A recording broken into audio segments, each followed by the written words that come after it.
Welcome back to the Iron Sharpens Iron REI podcast. Today we have a very special guest joining us, my good friend Brent, a powerhouse in the social media management and content creation.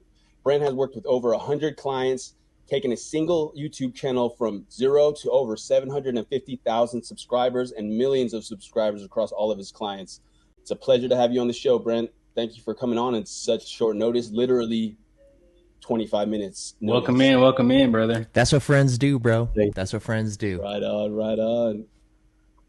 So yeah, Brent, hey, you want to tell us a little bit about your journey in the social media management and how you got started? Yeah, it's honestly, I started in music and I found out that I really liked the marketing portion of it. Finding some like really funny ways to get people to click and get some views and things like that, like early Instagram where you could like hashtag stack and do all that stuff. So and then it slowly just turned into like COVID happened and all this other stuff, and I was like, all right, well actually, let me backtrack. Starving artist and dad don't work well in the same sentence, right? So I was like, all right, I got to get my stuff together. So I did that, and I got a job at an agency working in like digital marketing. And the woman that I worked for is a ClickFunnels million times award winner, whole wall full of ClickFunnels awards. And I was like, oh, this is dope. You could really make money off this. And then, affiliate marketing and stuff started to, come into play. And that's really where I found the passion for it. I was like, all right, I don't got to leave.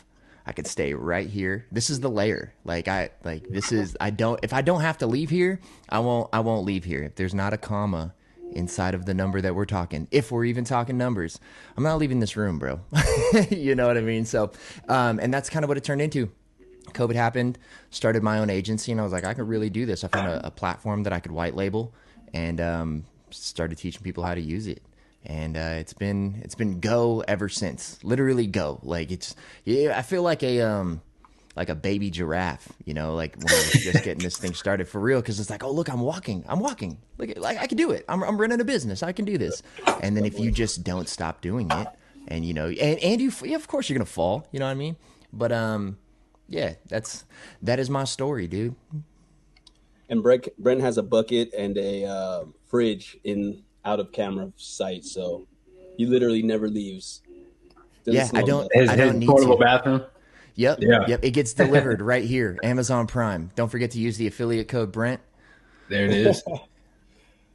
Oh, Brent, you want to tell us the name of your company and what you guys do exactly? I didn't even mention that in the intro. Yeah, so I started a company called Social Proof. Social Proof specifically niches into real estate agents, lenders, brokers. And I just recently started a venture with my mother, who's been running like women's ministry events for years. And we're taking Social Proof on the road, but we're specifically niching into churches and ministries. So we actually just had this little, I don't even know really what it was. We had a breakout session at a conference for a church and just got to speak to a bunch of pastors. And it was dope, dude. I'm out of the Bay now, so I think I've been out of the Bay, but I still want to say you're back here in Cali? No, I'm out the Bay. Come on. Yeah, come on. But I'm still repping it, bro. I can throw up West Side now, and it actually makes sense. Hey, look, I don't mean to be that guy, but the Raiders are in Vegas, dog. So you might. Hey, you know what though? I will not acknowledge it. I'm glad you brought that up, bro. I'm not gonna say that I'm not a football fan. I love football. Right. I played football for like 8 years, but I'm a fight sports fan. People are just like, oh, the Raiders. I'm like, yeah, whatever. Yeah, you played for the Tracy Raiders, right? Tracy? I played for the Tracy Raiders. I played for the Tracy Bucks. Super Bowl champ 2000, I don't know, something in a single digit back in those days. What position did you play? QB, baby. Look at me. I got some lengthy arms, bro. I could touch the sky. Okay. But I stopped because I wasn't tall enough, and then I hit my growth spurt right after that, so that sucked. Yeah. Yeah, as soon as you hit high school, bro, you kind of recognize that everybody's growing taller than you, especially being a Filipino kid. You're just like, yeah, no, I think I'm going to go join wrestling or cross country. Yeah. And then, bro, by the end of high school, I was 6'1", and I'm like, what the heck? What, just stick to it. So, But yeah, fight sports have always been my thing, dude. You're a Niner fan, right? Yeah, I'm a Niner fan. How's that tie feel? Oh, dude, I didn't even watch that game. I seen it on YouTube. Do we both suck, or are we both good? No, bro. No. Come on. Let's be real, bro. I'll say this, bro.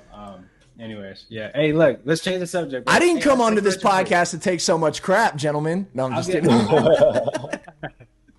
Hey, quick question for you, Brent. So as you know, iron sharpens iron.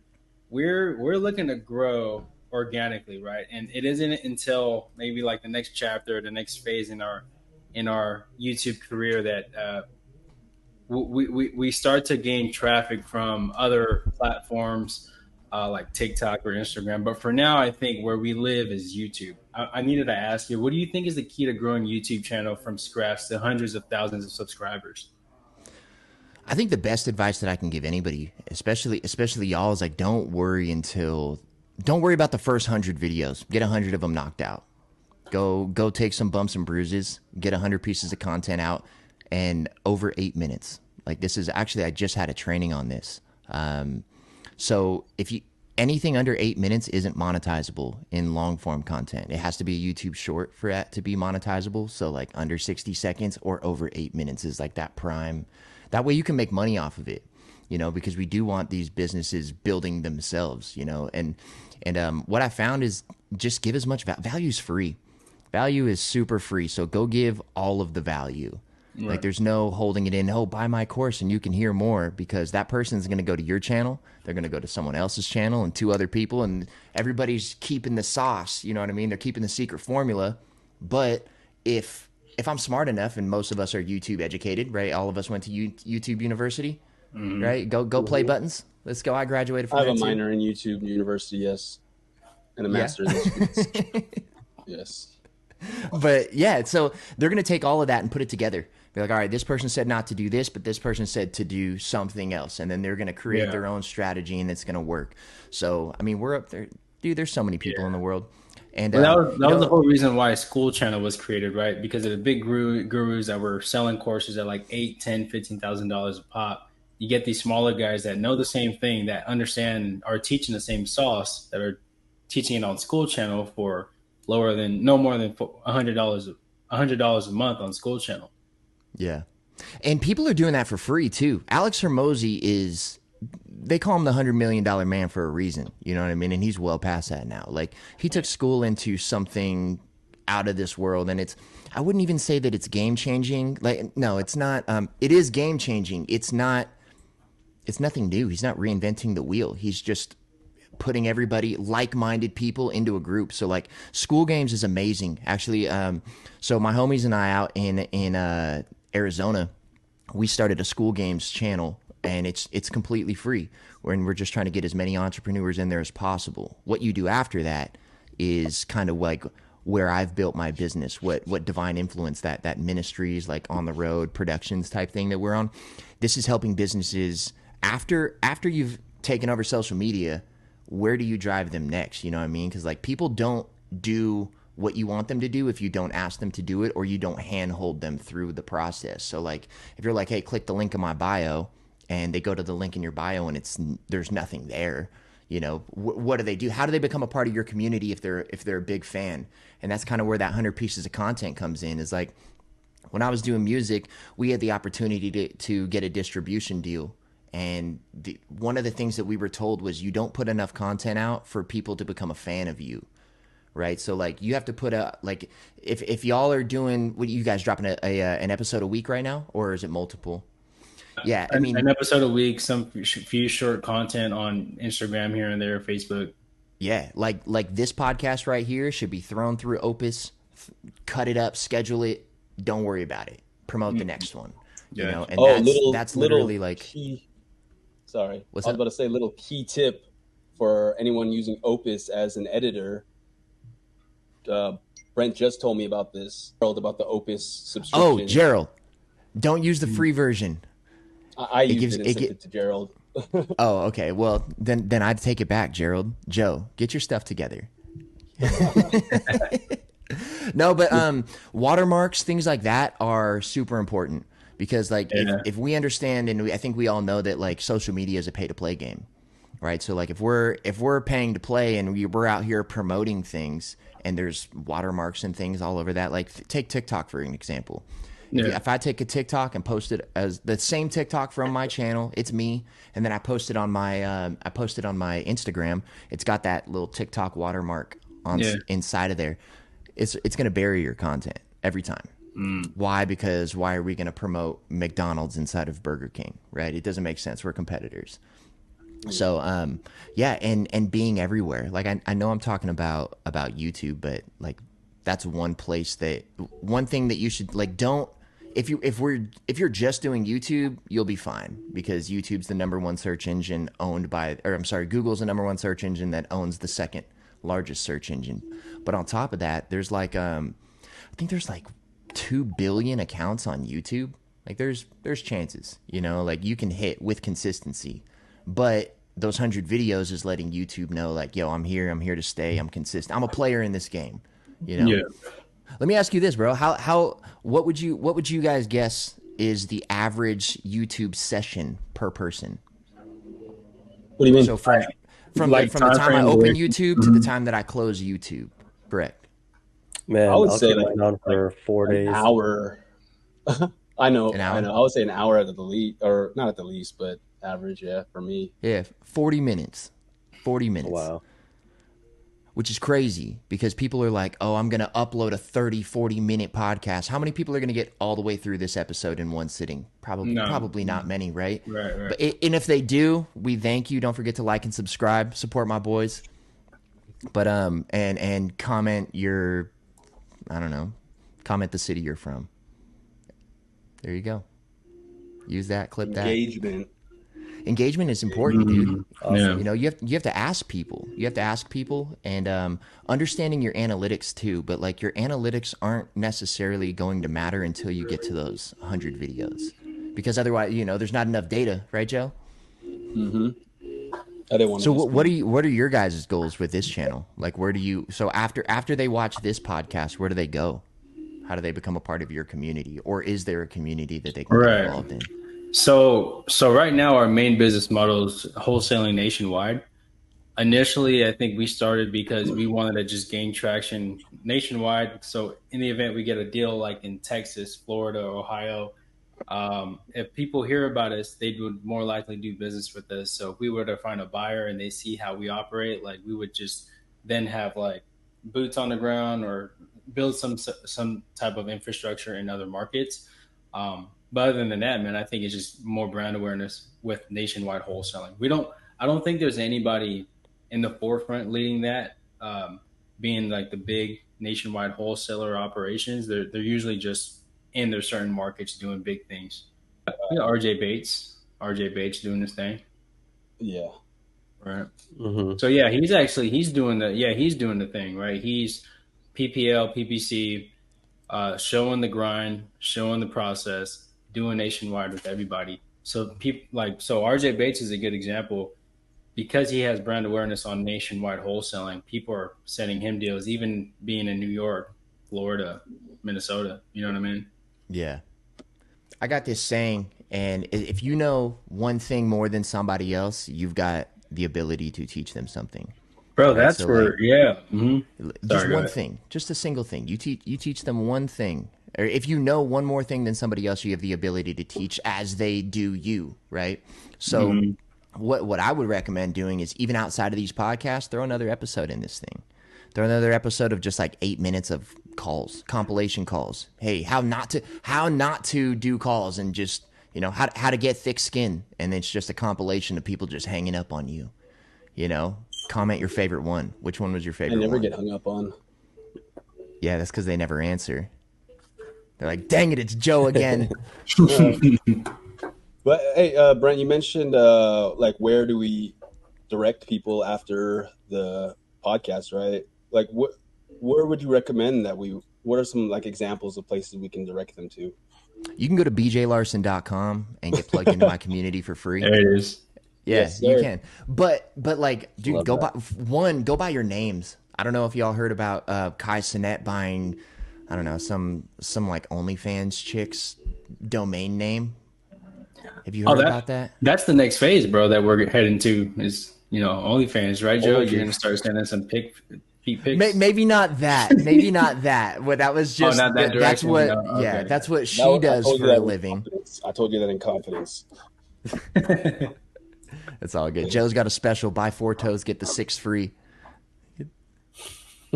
Hey, that's neither here nor there. Let's continue. Yeah. But essentially, like, people can buy your name. Make, like, the first thing you should do when you've got a business idea, go buy the name. Once you check the trademarks and do all that stuff, go take the name, and then from there you've got a domain to push them to wherever you want. It doesn't have to be a full blown website. It could be a lead form. It could be the top of funnel. Like, well, I look at YouTube as my top of funnel, and always send, like, the point of long form content, which I'm huge with my clients on. Like, I love podcasting.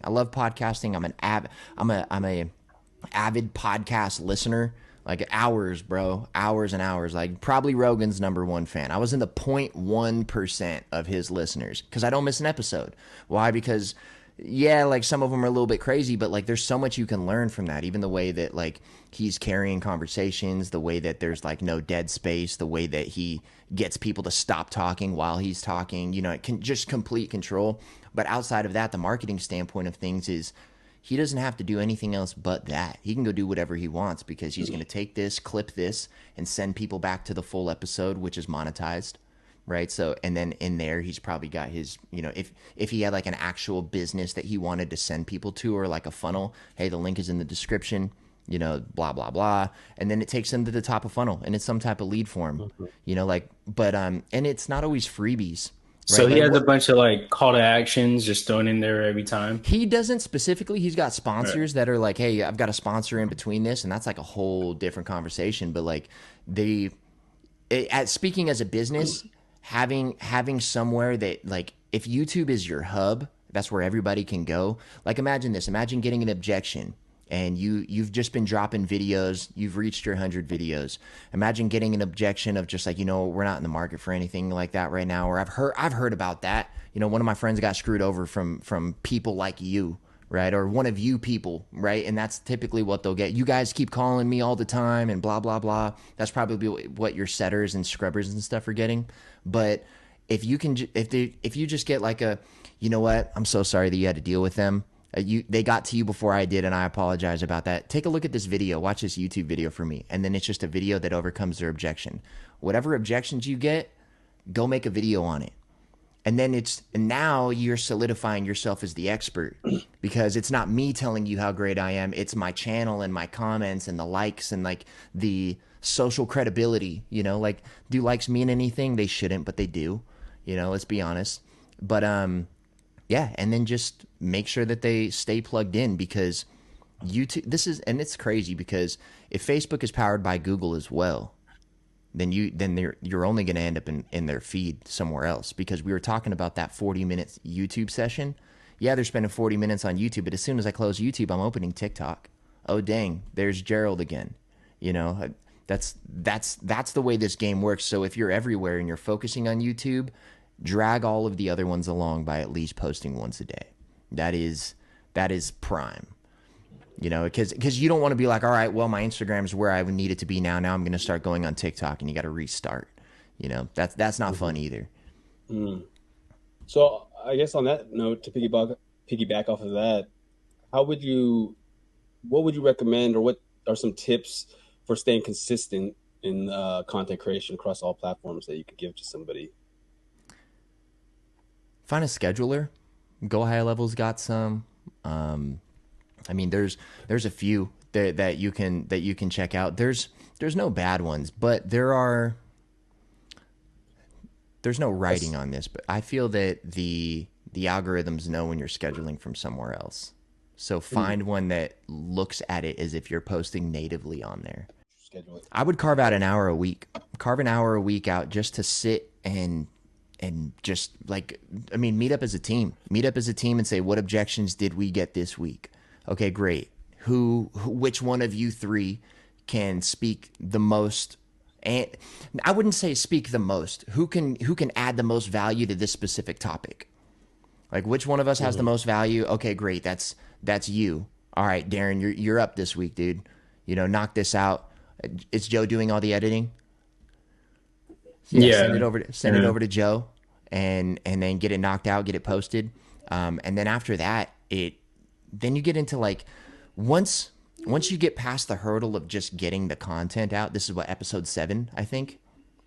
Episode 7, yep. Y'all are almost there. Y'all are almost there. If you just keep doing this, I would 93 more to go, baby. bro, I would even challenge you guys to do more of these. Oh, Just More a week. yeah. Not your goal, the race to 100. That's the challenge for y'all.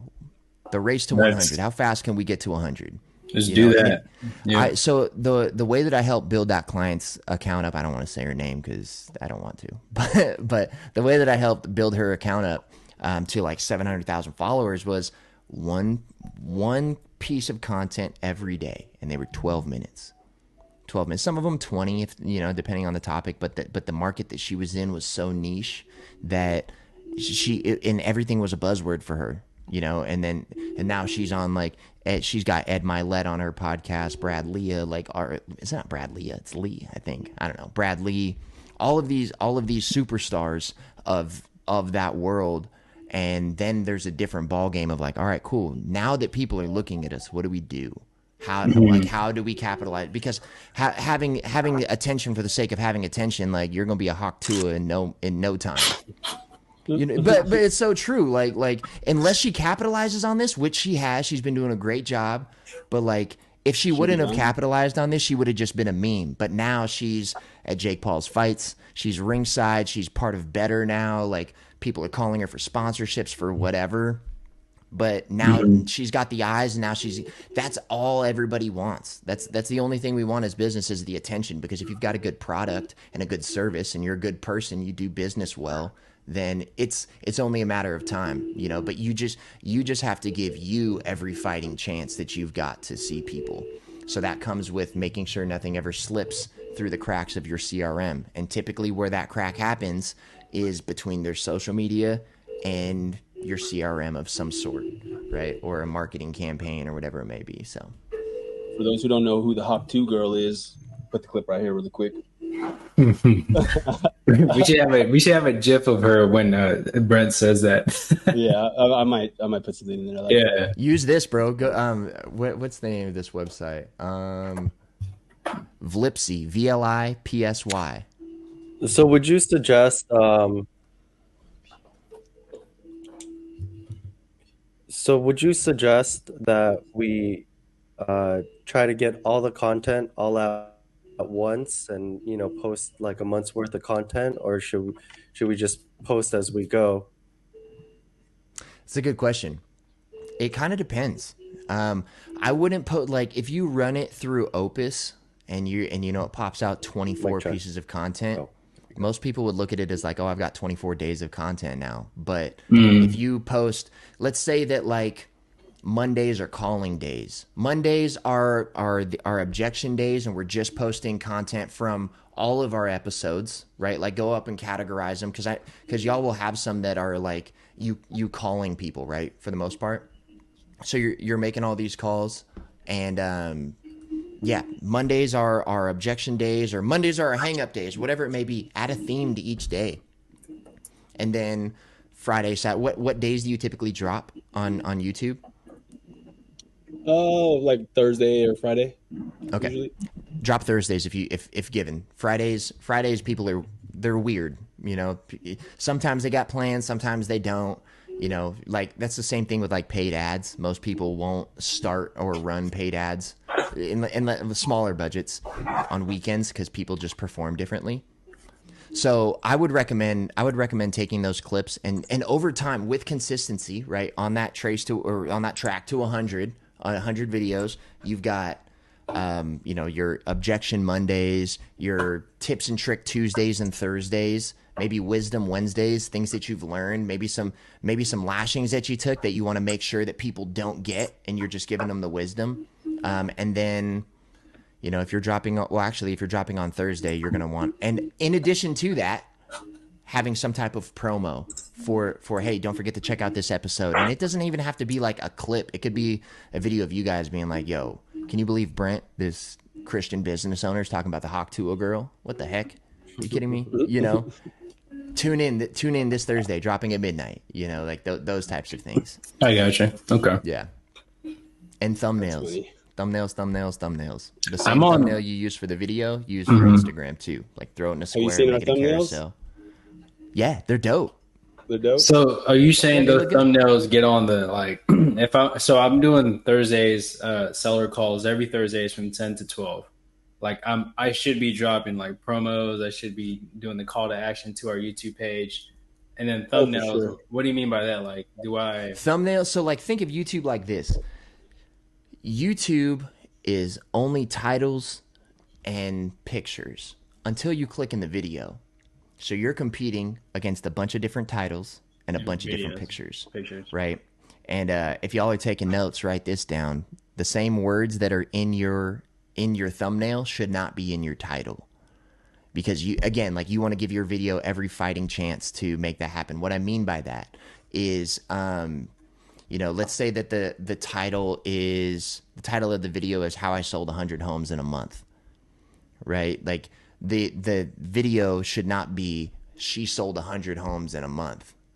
Or the thumbnail title shouldn't be he sold 100 videos in a month. You should have something completely different to that. You know, like here's why, and 4 to 6 words. 6 is I'd say 3 to 5. 3 to 5 words is probably your bread and butter, and then a cutout or a picture of you matching the emotion that is going to be received on the other side, right? So it's like how you won't believe how he sold 100 homes. Hit the Macaulay Culkin, hit one of those. Yeah, right. Exactly. Point to the title, whatever it is, that type of stuff. Simple. I learned that from Brent. Yeah, simple works. Simple works because if you make things too complicated, like have you ever ran into, like I'm sure you guys talk to business owners and stuff all the time. Like have you ran into a business owner that kind of like, how the heck did you make all this money? Like your system is so complicated. Your employees don't know what they're doing. Like I've met ClickFunnels award winners making millions of dollars, and they're just like, "What do you mean CRM? We just run it through ClickFunnels. We hook up our Stripe and it works." But their salespeople don't. Like once they get out of there, they have to create a whole new system. So if it can just be video, click on the link, sign up form, they get a call from your team, boom. It can be that simple, But people try to overcomplicate it. We're like, well, we need you to fill out a form because we need to know your name and your email. And then they go to another link and they need their phone again. They need your name and phone number again. They said that I believe, and don't quote me on this, but I think it might be a statistic, but we know like 80% of statistics are made up anyway, right? But I believe it is like 80%. One more click is an 80% reduction of their chances of actually clicking on that link. So the easier that you make it for them, the easier that you make the flow, the customer process. And I'm only talking that, but like it also comes down to like the customer service side of things too. Like how easy, do people really are you likable? Do people want to work with you? Would somebody be like, oh, I've got a guy, or is it like, yeah, I've done business with them, but I'm never going to tell anybody about this person ever. Right. No, what I appreciate the free game. What I would love to do is maybe circle back in a month or a couple months and just show you what we've implemented and how far we've gone. And so it'd be a nice kind of just way for the audience to see how we've grown just based on the suggestions you've given us already. Yeah, absolutely. I'm down for all of these. I tell people like I've always got time in my schedule. For anything, like if as long as it's not like a meeting with my client or a presentation, everything in I'm like water, bro. Yeah. I'm like water. Okay, Bruce. Yeah, Bruce Lee. You have to let people know who you are, especially with what it is that y'all do, because like let's be honest, every time that we used to call, it was like you guys called me before. Or like you're just whatever you guys. You got to be able to differentiate yourself, right? Yeah, and you also want them to get you to. You want them to know you. Like like Joe's passionate about golf. Like whatever it may be. Who knows? Hey, it's a money sport. It's a gentleman's sport, and Joe's a gentleman. But yeah, like if you're into that kind of stuff, like Joe's into photography, he's into or videography, right? Mm-hmm. He knows all that stuff. Okay, it's also something that he's passionate about. Maybe we can geek out, and that's kind of like, to go full circle. That's kind of what School Games is. Like Alex Hermosi uses the example of, we'll use Rogan as an example again. If you like comedy, you're gonna go listen to Rogan. And then you listen to him enough and you find out that he's into aliens and you're also into aliens. Okay, now I'm a bigger fan. I'm going to show up. Oh, he's also talking about conspiracy theories on here. Super cool, right? So if I'm a fan of real estate investing and I'm like, all right, this is something I'm looking to get into, I'm going to tune in. And then I find out that Joe's into underwater basket weaving. Cool. I'm into underwater basket weaving. You too? Now Joe and I got something in common. I know that he's going to talk about this sometimes on there, and then I find out that Gerald's a Niner fan, and I leave. I'll never come back. I unsubscribe. I delete. Before you start your business in anything that you do, you have to have a brand voice. Like you should. And Joe and I we had a podcast with Chauncey Pham, who's she's a house flipper out in Dallas, and she was what was she on? Hulu. She had a TV show on Hulu, but she basically what she was telling us is that you should be cutting out so many people that it feels like you're talking to nobody. And the way that I describe it to my clients, it's funny because I was just talking about this, but the way that I describe it to my clients is, all right, so I'm home on a Friday evening. I'm sitting in my boxers eating Oreos. I pass out. All of a sudden, I wake up and an infomercial's on. It's like, are you passed out in your boxers eating Oreos again? Yeah, I am. I know. I've got something for you. All right, well, whatever it is, it's exactly me. Right. And that person is more susceptible to listen to somebody who, I don't know, maybe they're a briefs person. They ain't wearing briefs or they ain't wearing boxers and they like Ritz crackers instead. I'm on a health kick. I'm not eating Oreos anymore. So I'm not going to pay attention to that. Who cares about those people? You know what I mean? And that's once you do that, like you want to write, like if y'all have like, if you're using GPT to like get your podcast, agendas or whatever, like your schedule's going, your talk track somewhat, put this is my ideal audience. This is the type of person I want to work with, because business is supposed to work both ways. Like, yes, you want them to like you, but you also want to like them too. So that way you can have lasting relationships. Maybe they are going to invest in this one home, but Joe being a dope dude, I'm making sure, due to Joe being as cool as Joe is, he's like, you know what? I want to work with Joe again. So the next time that Joe's got a property, he's like, yo, Terry, peep this. I've got something for you. I know it's right up your alley. Right? Terry? Get them queer beers ready, boy. Get a truckload. It also is, it's so important because like that's why you got into business for yourselves. You got into business for yourself because either you sucked at holding a job, or you found like I could actually do this and I don't want to have to work, which is completely opposite for you business owners. When you own a business, you just work more, truly. All right.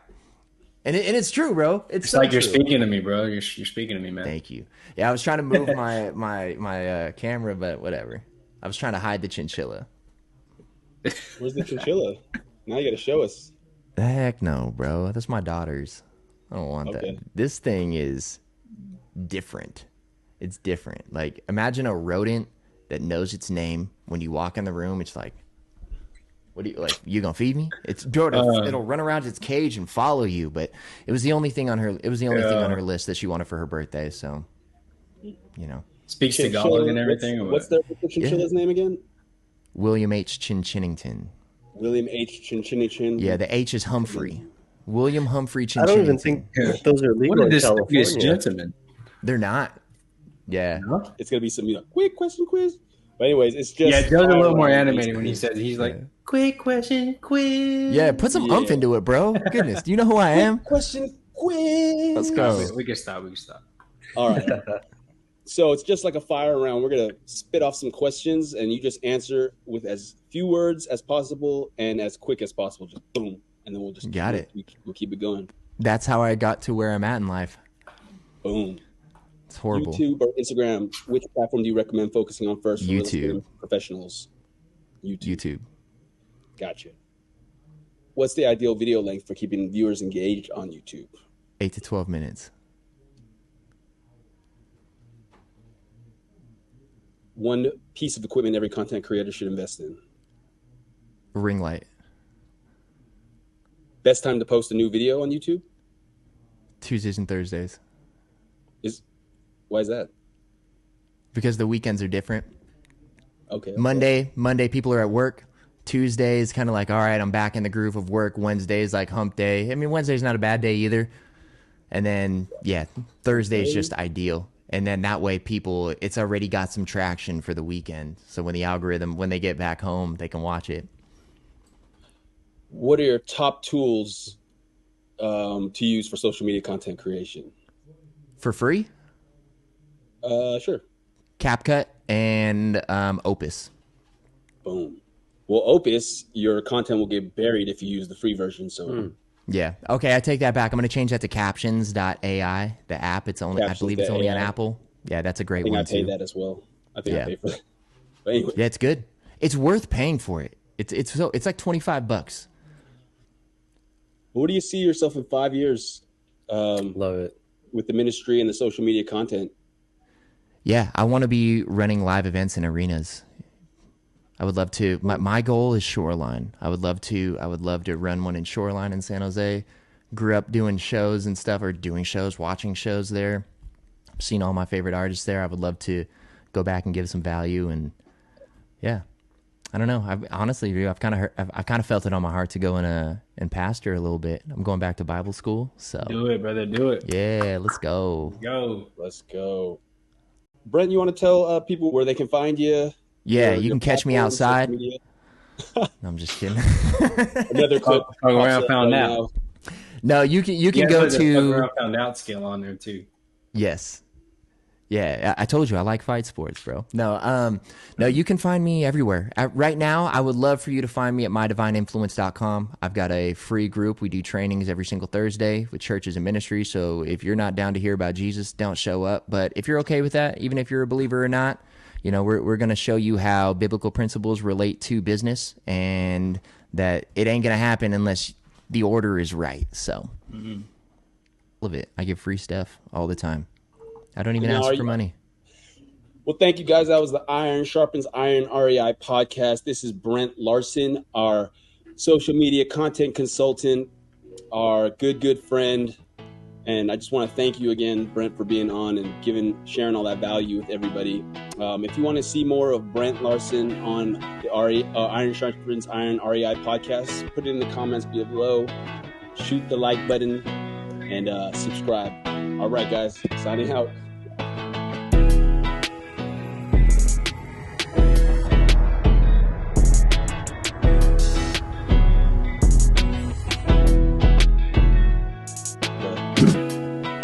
You got a gang sign, bro? Yeah, we are banging. Or you think we're okay?